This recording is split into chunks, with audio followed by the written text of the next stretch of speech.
आप नरोत्तम धाकड़ की कार्यशैली को आप सभी लोग देख सकते हैं कि वो किस तरीके का व्यक्ति है और सुबह से लेकर शाम तक नशे की हालत में घूमता रहता है। के साहब ना तो मैं तो पैसे वापस कर दूँ साहब, धमकी दे उठो तो तुम काम करा देंगे, तेरे करवा देंगे, मर्डर करवा देंगे। हमने 4 तारीख को जाकर थाने में आवेदन दिया। 4 तारीख को थाने में आवेदन देने के बाद पुलिस ने सेमई गाड़ी भी भेजी थी। उन्होंने बोला ठीक है, हमारी बात हो गई है साहब से, सीएम साहब से, आपके दोनों बच्चे लग जाएंगे, 4 लाख रुपए लगेंगे, वो भी तुम्हारा वेतन कट जाए बच्चों का दोनों का, ताकि बात देना। उसने अपना बेटा रवि और साला राजेश, इन दोनों को तात्कालीन सीएमओ से साठगांठ कर अपनी भर्ती कराई। सीएमओ संतोष स्यारे थे, उन्होंने इनकी एक नई नियुक्ति, नया प्रकरण तैयार करके कर डाली। मेरे पे जो आरोप लगाया गया कि 8 लाख रुपए एक नौकरी के नाम पे लिए गए, असल में ये आरोप बेबुनियाद और जो राजनीतिक विरोधी लोगों के षड्यंत्र के देखते हुए लगाया गया है। आज आप सभी के माध्यम से मैं इस क्षेत्र की जनता को ये बताना चाहता हूँ कि जब नरोत्तम धाकड़ की नियुक्ति में अंजना बंसल के कार्यकाल की है ही नहीं, मैंने प्रेस नोट भी आपको दिया है। ये प्रकरण है सबसे पहले का नरोत्तम धाकड़ का। नरोत्तम धाकड़ ने नियुक्ति अपनी करवाई थी 31/12/2016। उस समय जब तात्कालीन अध्यक्ष थी वो प्रतिभा तिवारी थी और सीएमओ थे वो करौसिया थे, पहली चीज़। उसके बाद उसने सन 2018 में श्रम आयुक्त के माध्यम से, श्रम कोर्ट के माध्यम से नगर पालिका में लेटर पहुंचाया, जिसमें नगर पालिका ने अपना वकील स्टैंड किया और वकील लगातार उस केस को 2021 तक चलाता रहा। 2021 में वो केस समापन हुआ, क्योंकि जो अंजना बंसल का कार्यकाल था वो था अगस्त 2017 से और 14 जनवरी 2020 तक। 21 में ये केस श्रम कोर्ट से जीत के आ गए। श्रम कोर्ट से जीतने के आने के बाद उस समय तात्कालीन सीएमओ संतोष स्यारे थे, उन्होंने इनकी एक नई नियुक्ति, नया प्रकरण तैयार करके कर डाली। वो ये प्रकरण है जिसमें नियुक्ति दिनांक है 20/6/2021। ये नरोत्तम धाकड़ 20/6/2021 के बाद इन्होंने इसमें वेतन अपना निकलवाया और जब सीएमओ चेंज हुआ, अगला सीएमओ जब आया तो इन्होंने लगातार उसमें 5 साल का वेतन नगर पालिका से अपना स्वयं का निकाला, जो कभी संभव हो ही नहीं सकता कि ऐसा कृत्य उन्होंने 420 का और क्या कहते हैं, एक नगर पालिका से साठगांठ सीएमओ से जो की। संतोष शर्मा जब नगर पालिका में सीएमओ थे 2019 में, 19/8/2019, उस समय संतोष शर्मा ने विधिवत इस रिकॉर्ड में, फाइल में यह पूछा गया है सभी शाखाओं से कि क्या इस व्यक्ति से कार्य लिया गया है, तो सभी शाखाओं ने ये इस पर फाइल पे लिख के दिया है। 2019 में ये लिख के दिया है कि इस व्यक्ति से कभी भी कोई कार्य नहीं लिया गया। उसके बाद भी उस समय के तात्कालीन सीएमओ ने 2017 से लेकर 2021 तक इसका वेतन निकाला। उसी समय की बात है, जब वेतन निकला तो उसकी सेटिंग सीएमओ से हुई होगी, तब ये प्रकरण बनता है। उसने अपना बेटा रवि और साला राजेश, इन दोनों को तात्कालीन सीएमओ से साठगांठ कर अपनी भर्ती कराई और वेतन भी उसने निकाला। जब पुनः अंजना बंसल का कार्यकाल शुरू हुआ, चूँकि ये शिकायत पीओ डूडा कलेक्टर के पास पहुंच गई थी कि यहाँ कैलारस में प्रशासक काल में इतनी अवैध नियुक्तियाँ हुई हैं, अवैध नियुक्तियों की रमाशंकर शर्मा पीओ डूडा के माध्यम से जांच की गई थी, तो उसमें 109 नियुक्तियों को फर्जी साबित कर कैलारस ये लेटर आया कि इन 109 नियुक्तियों को आप हटाओ, ये फर्जी हैं। उन्होंने ये सूची भेजी सबसे पहले ये परिषद ने उसी एवज में ठहराव किया 21/3/2023 को कि जो तत्कालीन सीएमओ थे उस समय के, उन पर कार्रवाई की जाए, एफआईआर कराई जाए और 109 लोग जो अवैध तरीके से लगे हुए हैं उसका लेटर सीएमओ ने जारी किया 10/4/2023 को। 109 लोगों को यहाँ से हटाया।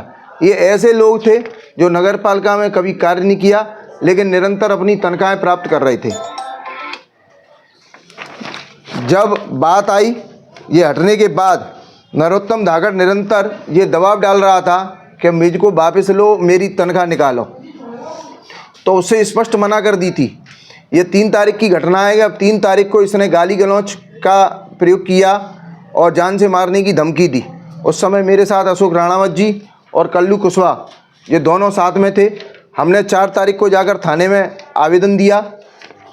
4 तारीख को थाने में आवेदन देने के बाद पुलिस ने सेमई गाड़ी भी भेजी थी लेकिन वो वहाँ घर पे नहीं मिला। 7 तारीख को भी गाड़ी भेजी थी, घर पे नहीं मिला। लगातार फ़ोन से संपर्क किया था, वो थाने में नहीं आ रहा था। उसके बाद उसने देखा कि इन्होंने मेरी शिकायत कर दी है, तो 11 या 12 तारीख को वहाँ एसपी साहब के यहाँ अपने जन सुनवाई में पहुंचकर ये पूरा उसने षड्यंत्र रचा। इस षड्यंत्र के पीछे इसके मेरे जो राजनीतिक विरोधी हैं वो भी हो सकते हैं। और चूँकि आप देख रहे होगी कि लगातार जो निर्माण कार्य कैलारस में जो प्रगति आती जा रही है उसमें अंजना बंसल की जो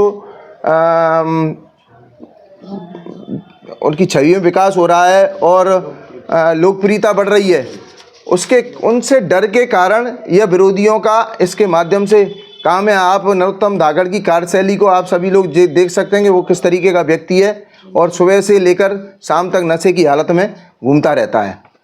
मैं आज आप सभी के माध्यम से और वो भी तो थी घटना वो अर्शद की वाली, हाँ उसने वो बीच में निकाली। उसने ये भी प्लान किया था कि मेरे लड़के का एक्सीडेंट करेगा। अब ये चूँकि जब मैं वापस जब 109 कर्मचारी परिषद ने हटाए, वहाँ से जांच हुई, ना तो अध्यक्ष ने हटाए ना लगाए, तो ये प्रश्न ही नहीं उठता किसी भी लेन देन का, किसी भी कोई कार्य करने का। जब हमारा अंजना बंसल का कोई कार्यकाल है ही नहीं तो ये प्रश्न कहाँ से आया कि पैसे लेन देन का। और उसने 420 जो की है वो प्रकरण मैंने सारे निकाले हैं कि 3,13,000 5 साल का जो वेतन, कभी किसी कर्मचारी का आपने सुना नहीं होगा कि 5 साल का वेतन एक ही बार में निकल जाए और 2 फाइलें प्रकरण अलग अलग बनाकर, और पूर्व के प्रकरण में जो लिख के दे रहे हैं कि इनके द्वारा कोई कार्य नहीं लिया गया, जब उसके बाद भी सीएमओ ने निकाला। अभी आगे चल के जैसे नगर पालिका की बहुत सी पॉलिसियाँ हैं, आपने देखा होगा कि कैलारस शहर में गुमटी माफियों का वो चल रहा है प्रकोप। नगर पालिका एक प्रोजेक्ट लेके आ रही है कि गुमटी ऐसी जगह रखवाएगी और उन गरीबों को देगी जो वहाँ स्वयं उस गुमटी को लेकर और 200 से 250 रुपये या 150 रुपये किराया जो भी परिषद निश्चित करेगी वो नगर पालिका को भरे, जिससे जो गुमटी माफिया हैं उनका जो कैलारस में 10 गुमटी रख देते हैं, 15 गुमटी रख देते हैं, फिर उनसे किराया वसूल करते हैं। इसी तरीके से यहाँ पहाड़िया के आसपास आप देखना कि जो सरकारी ज़मीन पड़ी है, अगर कोई गरीब आगे सीधा बसता है तो उसमें कोई दिक्कत नहीं है, लेकिन उसको बेचता है 2 लाख रुपए में, 3 लाख रुपए में सरकारी प्रॉपर्टी को, तो फिर वो गलत है। उसके पीछे वो आंदोलन हो, जब वो हटे वहाँ से या उसके पैसे की वहाँ से मांग हो तो वो भी आरोप लगा सकते हैं, आरोप प्रत्यारोप।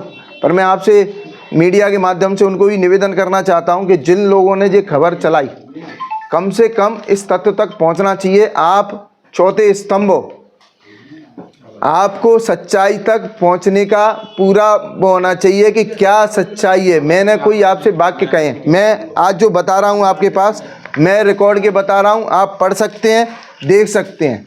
इनके टोटल 4 प्रकरण हैं, 2 एक बेटे का, एक साले का और 2 नरोत्तम धाकड़ के स्वयं के। सर ये तत्कालीन इसमें जो परिषद का जो ठहराव है उसमें स्पष्ट उल्लेख है परिषद ने किए। उन पे FIR कराने के भी निर्देश परिषद ने दिए थे। सभी पे 109 जो कर्मचारी हटाए उनमें से वर्तमान में कितने लोग काम कर रहे हैं? देखो, एक नगर पालिका में सबसे पहली चीज़ मैं बता दूं कि 109 कर्मचारी हटने के बाद भी नगर पालिका का कार्य कोई प्रभावित नहीं हुआ। ये सबसे बड़ी बात है कि नगर पालिका का कार्य कोई प्रभावित नहीं हुआ। नगर पालिका में जैसे कर्मचारियों की कोई भी आवश्यकता पड़ती है, जैसे ड्राइवर अपने पास नहीं हुआ तो ड्राइवर कुछ समय के लिए अपन को चाहिए तो ड्राइवर अपन ने रखे। मेरे को इस की जानकारी नहीं है कि मैं कि इनमें से 5-6 कर्मचारी जो आवश्यकता हो वाले होंगे वही नगर पालिका ने वापस लिए होंगे। मेरा नाम है उत्तम दापड़, ग्राम समी का रहने वाला हूँ। और नगर पालिका में ऐसे मोड़ा लग रहे थे 2021 में, तो मैंने बोला अध्यक्ष साहब से, एक दिन मिले थे, मैंने साहब मोड़ा लग रहे हैं नगर पालिका में। घर गया था, उसके अध्यक्ष सिंटू ब्रजेश बंसल और अध्यक्ष साहब थे संजना बंसल, दोनों से मैंने बोला कि साहब ऐसे मोड़ा लग रहे हैं, तो आप चाहो तो तुम कह रहे जब तुम्हारे बच्चे को लगवा दो, कुछ होगी तो हम कर दें आपकी सेवा। तो फिर वो मेरे से बोला कि 10-15 दिन रुक जाओ, बात करूँगा, तुम्हारे दोनों बच्चों को लगवा दूँगा। फिर मैं 15-20 दिन हो गए, मैं फिर गया साहब अध्यक्ष साहब के, उनके यहाँ, दोनों के यहाँ, संजना ब्रजेश के यहाँ। तो उन्होंने बोला ठीक है, हमारी बात हो गई है साहब से, CM साहब से, आपके दोनों बच्चे लग जाएंगे, 4-4 लाख रुपए लगेंगे, वो भी तुम्हारा वेतन कट जाए बच्चों का दोनों का, ताकि बात देना। ठीक है साहब, फिर कोई दिक्कत हुई उसकी हम बैठे हैं, फिर कोई समस्या आई तो, ऐसी कोई समस्या नहीं आई, हम बैठे हैं, सरकार है हमारी, कोई दिक्कत नहीं आई। आपके साहब ने पैसा, मैंने साहब पैसा अभी कर रहे हो दीदी ने, तो भैया दूसरे पे थे पैसा ले, फिर उसको देना हो गया, उसको बचाओ, वो पैसा लेते देने पैसा, तो उसके लिए हमने फिर खेत बेच दिया 2023 में। फिर हम कहते रहे, फिर आया उमाशंकर CM आया था यहाँ। अच्छा, जब लगे तब कौन CM था? अतः सिंह रावत। अच्छा। हाँ, फिर उसके बाद आया था जी रमाकांत CO, उमाशंकर तो रमाकांत CM वो आया था, उसने बोला मैंने साहब का कौन डारे मॉडल की, उन्होंने बताया फर्जी लगे हुए हैं इसलिए मैं हटा रहा हूँ बच्चों को। मैंने बोला मैंने साहब ऐसा कौन जी, और भी तो नहीं साहब जी फर्जी पाए गए दोनों बच्चे। फिर मैं साहब अध्यक्ष साहब से कही, तो अध्यक्ष साहब दोनों मिले घर, फिर कोई दिक्कत नहीं है, हम तनख्वाह डरवा दें, हमको जुमला देते रहेंगे, वो तो वैसे कह रहा हो तुमसे CM को बता दीजिए साहब। कहते रहे, फिर हमने ज़्यादा कही, फिर आ करीब हमने के साहब नाना तुम्हारे तो पैसा वापस कर दो, कही थी साहब, धमकी दे उठोगे तो तुम्हारे काम करा देंगे, तेरे करवा देंगे, मर्डर करवा देंगे, सब तरीका के। फिर साहब मैंने नहीं सुनी, तो फिर मैंने 3 तारीख को 181 शिकायत करी पुलिस से। 181 पे कोई सुनवाई नहीं हुई, 71 में फिर गया मैं 11 फरवरी को मुरैना SP साहब गया, वहाँ आवेदन दे के आया मैं। फिर इनको पता पड़ गया कि क्या है, तो इन्होंने उल्टा में आया 12 तारीख को, उल्टा मेरे भी मुकदमा काम करवा दिया।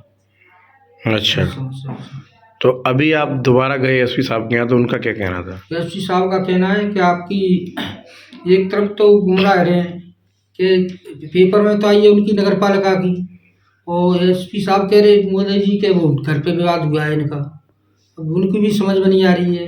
और उन्होंने क्या है आपका जांच करवाएंगे, देखेंगे, TI साहब से बोल दिया हमने।